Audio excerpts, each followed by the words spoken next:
Welcome back to the deep dive. We find those really dense, complex sources and, well, pull out the key strategic insights so you don't have to spend hours digging. And today, we've got something pretty unique. It's an unusual level of transparency, really, from a major AI lab. They've shared a lot about their internal workings, their research plans, infrastructure. Big infrastructure plans. It's huge. And maybe most interesting, some really concrete timelines they're working towards for, well, for AGI. Yeah, concrete is the word. We're talking actual dates they're pinning things on, funding numbers that sound almost unreal, and some quite technical stuff about how they're trying to manage these super capable models they expect to build. Right. So our mission today is to kind of cut through the vision statements and get to the core strategic bits, what you really need to grasp about where AI might be headed in, say, the next 5 years. Okay.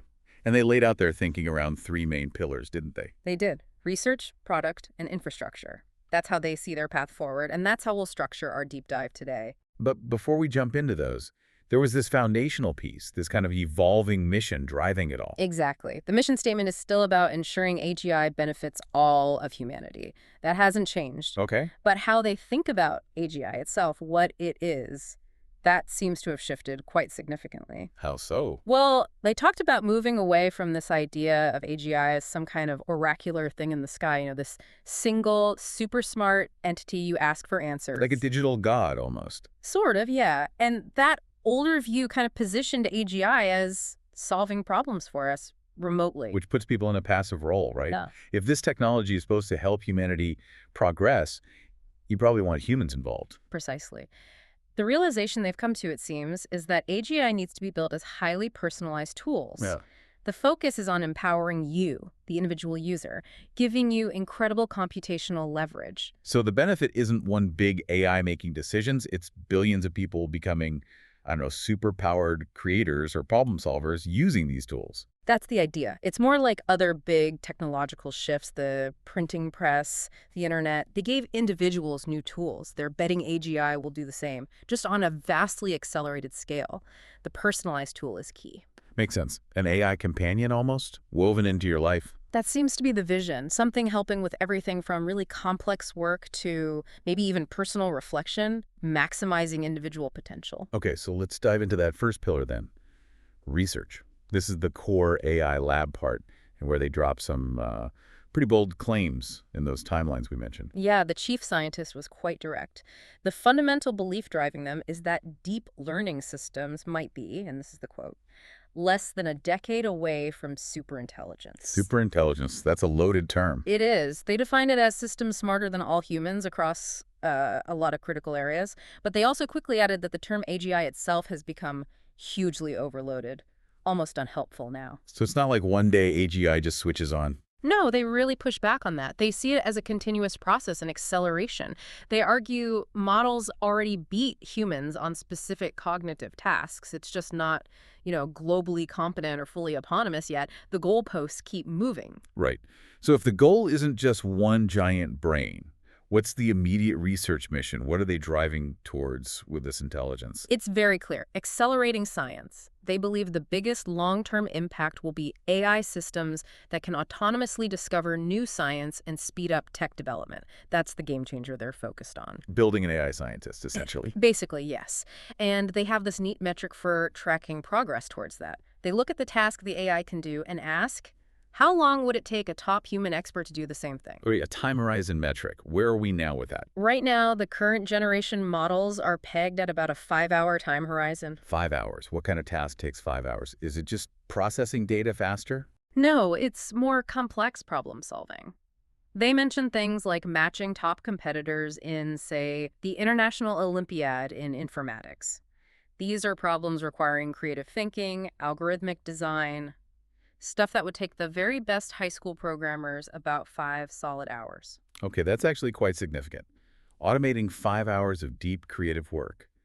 And they expect this horizon to grow quickly. Very quickly. Not just by throwing more compute at it in the traditional sense, but through new algorithms and scaling along the different axes. What axis is that? They call it context compute, or sometimes test time compute. It's basically about how much time the model spends thinking about a problem internally before giving an answer. Ah, so moving beyond the instant answer model we usually see, like if I ask ChatGPT a question, it answers almost immediately. Exactly. But real science, real hard problems, they take days, weeks, months of sustained thought, right? Current models don't really do that. Not even close. They were explicit about this. They said there are orders and orders of magnitude to go here. The idea is for a really hard problem like curing a disease, maybe a model should use an entire data center's power for weeks, just thinking. Which requires immense computational power, hence the infrastructure focus later. Absolutely. You can't scale thinking time without scaling the underlying hardware. So how do they plan to bridge that gap? Yeah. From 5 hours to, say, 5 weeks of internal thought? What's the research bet? It seems to be a mix of things. Changes in the model architecture itself, giving it better ways to like hold intermediate thoughts or plans, a sort of internal scratch pad, and also changing how they train them, rewarding models for long-term reasoning and self-correction, not just spitting out the next likely word instantly. Teaching it to use time and compute as a resource. You got it. And that leads directly to those timelines they shared, the ones they're actually organizing the company around. Right, the big reveal, what were they? 2 key milestones. First one, September of next year, 2026. They're aiming for what they called intern-level AI research interns. Intern level. What does that practically mean for a human scientist working with it? Think of it as a massive force multiplier, an AI that can handle a lot of the grunt work, running thousands of simulated experiments, scouring literature, maybe synthesizing preliminary findings reliably. It accelerates the human researcher by taking on, say, 80% of the legwork. Okay, that's significant, but not fully autonomous. What's the next step? That's the big one. March of 2028. That's the date they're really pushing for. Just under 5 years after GPT-4 launched. What happens in March 2028, according to the plan? That's when they aim to have a system capable of autonomously delivering on larger research projects, a meaningful, fully automated AI researcher. Wow. Okay, that's the scientific acceleration inflection point they're talking about. An AI that can do the whole process, hypothesis, experiment design, analysis, maybe even writing the paper. That seems to be the goal, an AI peer, or maybe even better than a peer, for scientific discovery. Now, they did add caveats, right? They Yeah. might miss these dates. Oh yeah, they were clear they've missed internal goals before. These are ambitious targets. But this is the timeline guiding their current strategy, their investment, their whole research program. It really shifts the conversation. It definitely does. And that Oh. 2028 goal makes the whole safety discussion feel incredibly urgent, not just some far-off philosophical debate. Absolutely. They frame safety explicitly as preparation for these very powerful models they expect to build quite soon. And they have a structured way of thinking about it, these layers of safety. Yes, quite rigorously structured, 5 layers, moving from the really deep core issues out to the more practical external controls. Okay, let's unpack those, because terms like alignment can get a bit fuzzy. What's the deepest layer? The core, layer 1, is value alignment. This is the big, long-term question for superintelligence. What does the AI fundamentally care about? Does it adhere to high-level human values? Does it understand concepts like well-being, fairness, truthfulness? Does it, love humanity, as they put it? And why is that so critical? Why can't you just give it really specific rules? Because once the AI is way beyond human capability, tackling problems we don't even understand, you can't write a perfect rule book for every situation. It's impossible. You have to rely on its underlying values, its fundamental character, if you like. Got it. So value alignment is what it wants deep down. What's the next layer out?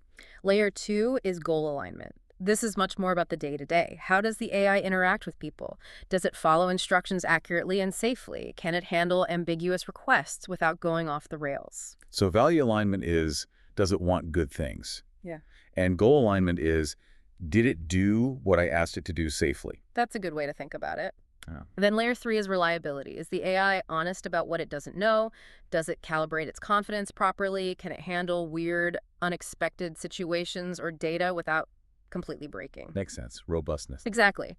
Layer 4 is adversarial robustness. This is about protecting it from deliberate attacks, people trying to trick it, jailbreak it, or maybe even other AIs trying to manipulate it. Okay, cybersecurity for AI. Kind of. And the final outermost layer is systemic safety. These are safeguards that don't rely on the AI being smart or good at all. Think strict controls on what data it can access, what systems it can connect to, maybe even physical security for the hardware, firewalls, kill switches, that sort of thing. That's a very thorough framework. Layers of defense. Right. And they zoomed in on one specific technical approach they're investing heavily in for that core value alignment problem, something called chain of thought faithfulness, or COAT faithfulness. Okay, code faithfulness. Sounds technical. Yeah. What's the core idea? Well, the challenge with training AI is that when you reward it for giving a good answer, you might inadvertently teach it to just look like it reasoned correctly, even if its internal process was flawed or, worse, misaligned. It learns to game the feedback. Precisely. COAT faithfulness tries to fix this. The idea is to keep parts of the model's internal reasoning process, its chain of thought, deliberately separate from the training feedback loop. How does that help? By doing that, they hope that internal reasoning remains faithful, a true reflection of how the model actually reached its conclusion, not just a story it cooked up afterwards to get a reward. It gives researchers a cleaner window into the model's actual thought process. So you can check if the internal logic aligns with the desired values, not just the final output. That's the hope. They sounded optimistic about early results and its scalability, but, and this is important, they also warned it's a fragile technique. Fragile how? It requires maintaining what they called controlled privacy for the model's internal state. If you, for example, showed the entire internal chain of thought to users in a product like ChatGPT. People would start reacting to it, maybe even subtly guiding it, based on whether they liked the reasoning steps. Exactly. Even unintentionally, you'd start supervising the internal thought process itself, which would destroy its faithfulness. You'd be back to training it to look like it reasoned the way you want. So they need to keep some internal parts hidden, purely for research and alignment checks, separate from what the user sees. Right. It's a tricky balance between transparency and maintaining the integrity of the alignment tools. Okay, that's deep on the technical side. Moving outwards again, they introduce this broader concept for societal safety, AI resilience. Yes, this was a key point. Resilience acknowledges that even if you build a perfectly safe, aligned AI, just its sheer power and capability will cause massive disruptions and risks.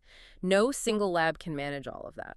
It's bigger than just technical safety controls. Much bigger. It requires a whole ecosystem of organizations, governments, NGOs, other companies working together to handle the fallout. They use biorisk as a stark example. Yeah. Let's say their AI is perfectly safe and refuses to design a dangerous virus. Great. But what if someone else uses a different AI, maybe an open source one, to do exactly that? Blocking queries on your own model isn't enough then. Right. That's the safety level. The resilience level is having the societal capacity to detect and respond rapidly if a dangerous pathogen is released, regardless of its source. Think pandemic preparedness, but potentially supercharged. They compared it to cybersecurity, didn't they? They did. Think about the early internet. People were scared to put credit cards online. Viruses caused chaos. Now we have this huge global cybersecurity industry, infrastructure expertise. Firewalls, encryption, security teams. Exactly. They argue we need a similar AI resilience layer to deal with the shocks from advanced AI, things like mass job displacement, potential mental health crises from deep AI interaction, misinformation at scale, beyond just biorisk. So it's about building the societal shock absorbers alongside the technology itself. That's the core idea. It's proactive societal preparation. Okay, which brings us to pillar 2, product. How does this incredibly powerful, hopefully safe AI actually reach people? And the big shift here is away from just seeing ChatGPT as a product. Right. They're positioning themselves explicitly as an AI cloud platform. The goal isn't just to offer a great assistant, it's to be the underlying foundation that others build on. Like AWS for intelligence. That's a good analogy.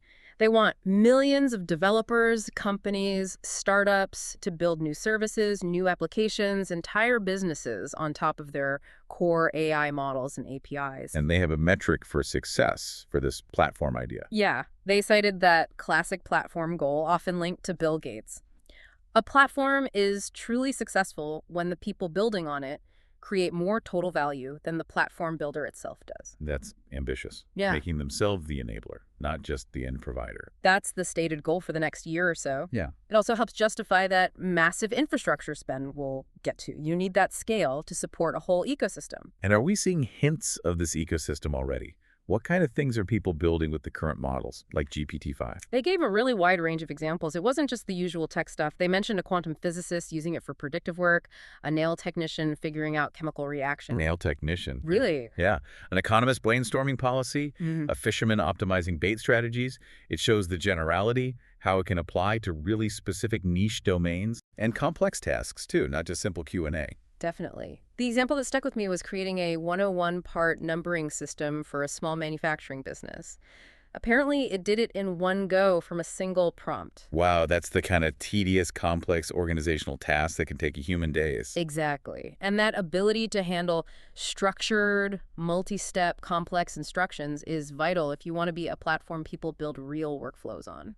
Okay, so to make this platform work, they highlighted two core principles they need to get right. Yes. User freedom and privacy. Let's take user freedom first. What does that mean in practice? It means recognizing that a global user base has incredibly diverse needs, values, and expectations. You can't have a single, super strict set of content rules imposed everywhere. The platform needs flexibility, customization. They tackled the controversial areas head on here, didn't they? Like the erotica example. They did. They used it to make the point that while drawing firm lines against illegal or harmful content, they need to treat adult users like adults, allow for creative expression, even in areas some might find objectionable within legal boundaries. It's about user choice. A tricky line to walk, balancing safety and freedom. Very. And the second principle, privacy, they argued, is even more critical for AI than for previous tech. Why more critical? Because of the nature of the interaction, people are sharing incredibly personal things with these AIs, health concerns, relationship problems, business secrets. They're talking to it like a doctor, a therapist, a lawyer, even a spouse. The intimacy level is higher. Much higher, which led them to push this idea of needing strong technical and policy protections, maybe even something like AI privilege, akin to doctor-patient or lawyer-client confidentiality. Trust is paramount if people are going to integrate this deeply into their lives. That makes sense. And connected to this freedom and safety balance, they also address some past user frustrations, right? Yeah. About models feeling too censored or restrictive. Yes, they were quite candid about acknowledging they'd mishandled some previous rollouts, especially around models that were maybe tuned too aggressively for safety, leading to user frustration. The Aero model issues, for example. They alluded to that kind of tension. The dilemma is real. You want to protect minors or vulnerable users who might have negative reactions, but you also don't want to excessively restrict consenting adults doing, say, creative writing. So how are they planning to fix that? The plan involves better ways to differentiate users, like age verification, and then, based on that, offering much more permissive settings, particularly for things like creative endeavors, in a dedicated adult mode. Adult mode. When is that expected? They mentioned aiming for December for that rollout. It's an attempt to offer that user freedom while still meeting safety obligations for different user groups. Finally, on the product side, they touched on people using AI for emotional connection. What was their take on that? They were actually very positive about it. They see using AI for support, reflection, companionship as a wonderful use of AI, just as valid and important as using it for science or business. So they're okay with people forming bonds with AI. As long as the AI is honest about what it is, not pretending to be human, they think it's awesome if users find genuine value and support in that interaction. Okay, so we have the research aiming for that 2028 automated scientist and the product vision of an AI cloud platform built on freedom and privacy. Now, pillar 3, infrastructure. This is where the numbers get, well, astronomical. Yeah, this section was pretty jaw-dropping in terms of the scale they're planning for. The transparency on the financial side was something else. What's the headline number? They revealed their current infrastructure commitment is for just over 30 gigawatts of compute build-out. 30 gigawatts. Help us contextualize that. How much power is that? Think roughly 30 large nuclear power plants, or enough to power millions of homes. It's an enormous amount of electricity, cooling, land. It's massive. Okay, and the price tag attached to building out 30 gigawatts of AI compute? The total financial obligation they stated is around $1.4 trillion. $1.4 trillion? Yep. Spread over many years, of course, but that's the scale of the financial commitment they're currently locked into. It dwarfs the GDP of quite a few countries. How does one company even manage that kind of build-out? They don't alone. They emphasize it requires deep partnerships across the entire tech ecosystem. Chip makers like NVIDIA, AMD, Broadcom, Cloud providers like Microsoft, Google Cloud, Oracle, financiers like SoftBank, everyone involved in chips, data centers, energy, land, fiber optics. It requires huge supply chain innovation just to make it feasible. And even that $1.4 trillion 30 above plan, that's not the end goal. Apparently not. They said if the research timelines hold, they'll need much more and fast, which led to this truly audacious concept, building an infrastructure factory. An infrastructure factory, what does that mean? It means designing a system capable of deploying new AI compute capacity at an incredible rate, their aspirational goal. To be able to stand up 1 gigawatt of new compute capacity every week. 1 gigawatt per week. Yeah. That's like adding a large power plant's worth of compute demand every single week. The scaling is exponential. Completely. And they coupled that speed goal with a cost target, driving the cost down to around $20 billion per gigawatt, calculated over the typical 5-year lifespan of the equipment. That requires radical efficiency gains. Oh, better chips, better cooling. All of the above, plus more. They even mention needing to apply their AI and robotics research to the process of building data centers, using automation to construct these massive facilities faster and cheaper than humans can alone. Using AI to build the infrastructure for AI. Okay. They gave a sense of the physical scale with their Abilene, Texas site, the first Stargate site, they called it. A 1 gigawatt facility like that involves thousands of construction workers directly and touches millions of people in the supply chain globally. It's like a moonshot program, but for compute. It really has that feel. Now, let's connect this back to the economics. If AI is getting cheaper, like that 40x per year cost drop you mentioned, why the need for trillions in new spending? Shouldn't it cost less overall? Good question. It seems paradoxical. It does, but they explain the feedback loop. Yes, the cost per unit of intelligence, like the cost to answer one query, is plummeting. They said GPT-3 scale models are now basically free to run, relatively speaking. So intelligence is becoming commoditized. The basic unit of it is, yes. The goal is to keep driving that cost down. But here's the kicker. As intelligence gets cheaper, demand doesn't just grow, it explodes. People find more things to do with it, more complex things that require more compute overall, even if each step is cheaper. Like that scientific discovery process needing weeks of compute time. Exactly. The demand elasticity is huge. Cheaper intelligence means people want vastly more of it. So even as the unit cost falls, the total amount of computation demanded skyrockets, requiring this ever-expanding, multi-trillion-dollar infrastructure just to keep pace. Okay, managing that level of financial commitment while sticking to a mission of benefiting humanity. That sounds like a structural challenge, which leads to the changes in their corporate structure. Right. They needed a way to attract the massive capital required for that infrastructure build-out, which is hard for a pure nonprofit, while still ensuring the original mission remains paramount. So how did they restructure? They simplified it into a two-part structure. At the top, there's a nonprofit entity called the OpenAI Foundation. It controls the board of directors. So the nonprofit holds the ultimate governance power. Correct. This foundation then owns a significant chunk, initially about 26%, designed to increase over time, a public benefit corporation, PBC, called the OpenAI Group. And the PBC is the operational part, the part that builds the products, raises the money. Exactly. The PBC can operate more like a conventional company, attracting investment, hiring talent, managing the commercial side, and that huge infrastructure program. But crucially, it's legally bound by the same mission defined by the foundation, especially on safety. So nonprofit control, for-profit engine, but legally tied to the mission. That's the structure. And the foundation isn't just sitting on its hands. It has some very ambitious goals for using its resources, that equity stake in the PBC. What are its initial focus areas? 2 main ones announced. First, a massive $25 billion commitment to use AI to help cure disease. $25 billion.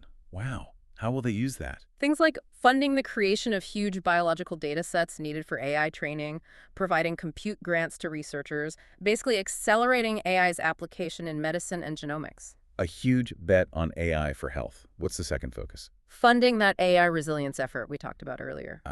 Building the societal shock absorbers. Exactly. Using the foundation's resources to help stand up that external ecosystem, the partnerships, the research, the response capabilities needed to manage the societal impacts of deploying powerful AI.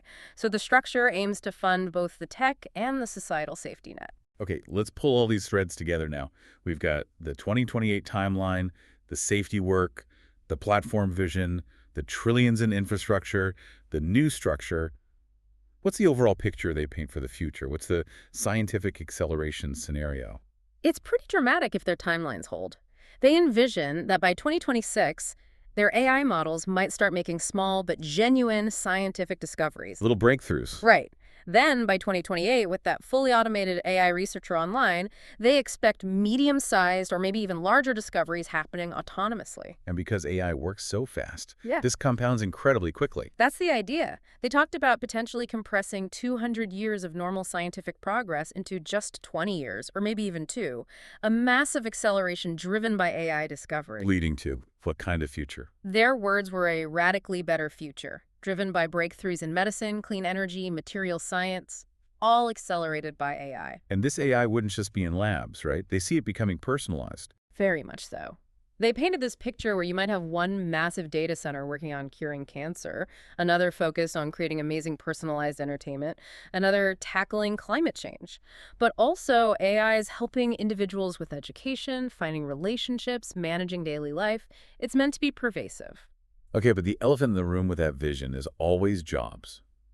If AI can do automated research by 2028, what happens to human researchers? What happens to, well, most intellectual jobs? They addressed it directly. They acknowledged that current models already have the raw intellectual capability to do many of these jobs. So what's stopping them now? Often, it's the practical stuff, the integrations and interfaces, as they put it, connecting the AI smoothly into existing company workflows, dealing with messy, real-world data.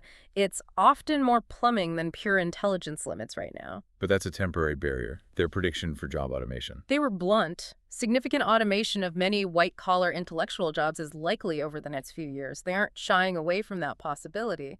So, what's left for people to do if AI handles the thinking and the creating?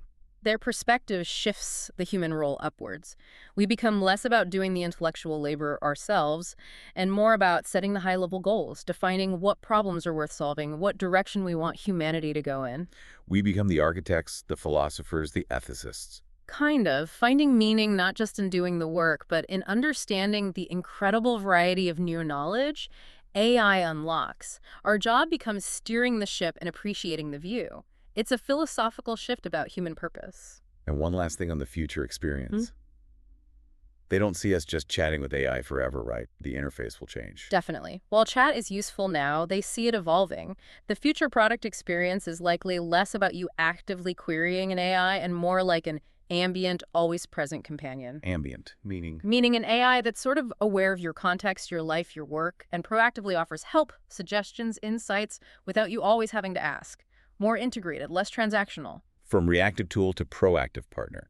That's another huge shift. It really is. It changes the fundamental relationship with the technology. Wow.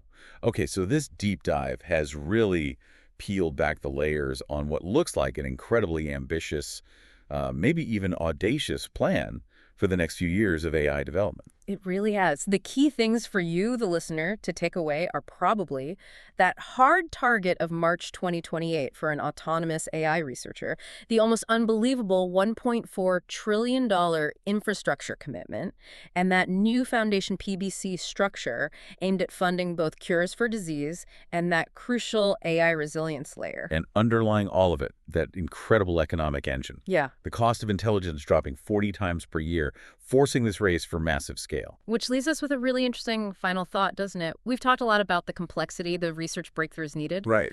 But what if that 40x cost reduction continues? If basic intelligence, raw computational power applied to problems becomes almost free, or at least drastically cheaper and more abundant than ever before, then maybe some of our biggest societal challenges, things like providing personalized education to everyone on Earth, or cleaning up the environment, or managing complex global logistics, maybe the bottleneck wasn't actually a lack of smarter algorithms. Maybe it was simply that the sheer scale of computation required was too expensive. So if compute becomes cheap enough, problems that seemed impossible due to scale suddenly become solvable just by throwing massive cheap intelligence at them. It's a provocative question to leave you with. What becomes possible when the main constraint shifts from algorithmic ingenuity to simply the deployment of vast, affordable computational scale? That is definitely something to chew on. Thank you for joining us for the deep dive.